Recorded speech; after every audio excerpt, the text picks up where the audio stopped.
Artiste engagé et homme de cœur, Michel est depuis peu le parrain de l'association Europe des lévriers. Béatrice, comment allez-vous? Je vais bien, merci. Sa présidente, Béatrice Monet, recueille et fait adopter en France des lévriers martyrisés et abandonnés par les chasseurs espagnols. Connus là-bas sous le nom de galgos, ces lévriers souffrent terriblement des mauvais traitements infligés par leurs maîtres, les galgueros. Tournées récemment par l'association, ces images montrent des bénévoles espagnols soignant ces pauvres animaux au cou lacéré après avoir été pendus par leurs bourreaux.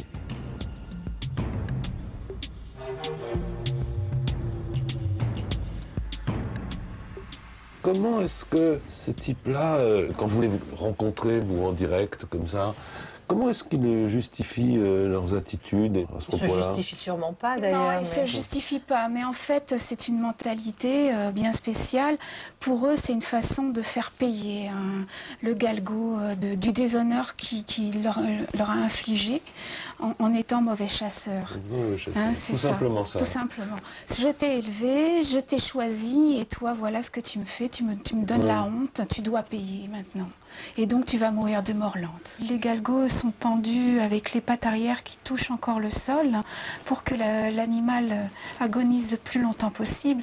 Ou alors ils sont jetés vivants dans des puits, écorchés vifs, traînés derrière des voitures jusqu'à ce que les poumons éclatent. C'est vraiment du sadisme.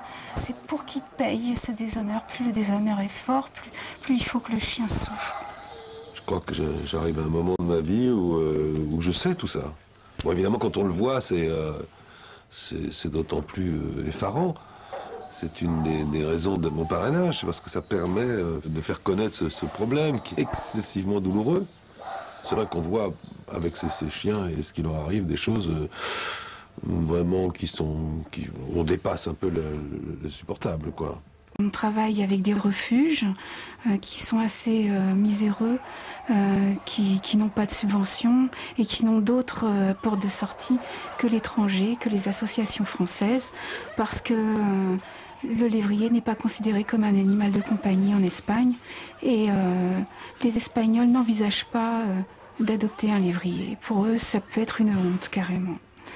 Donc, pour les sortir du circuit de la maltraitance, eh bien, on les place en France, dans des familles où ils s'avèrent en fait d'excellents animaux de compagnie.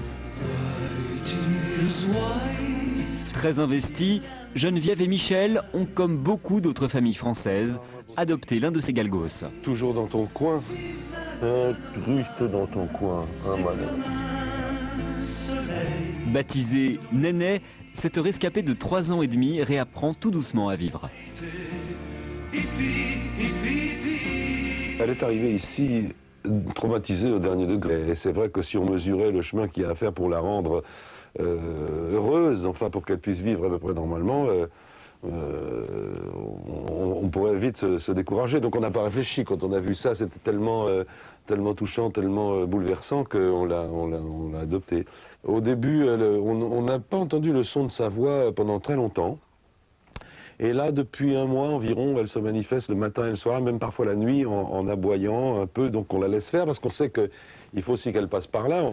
Mais c'est comme une espèce de cri primal, quoi. Enfin, on a l'impression qu'elle est en train, en fait, de naître.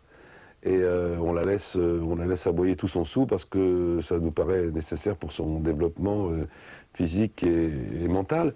Donc ça va mieux. Mais elle n'a pas vraiment une vie. Elle est ici, dans ce coin de la maison, à peu près 22 heures sur 24. C'est mieux que d'être là où elle était, mais ce n'est pas encore le paradis.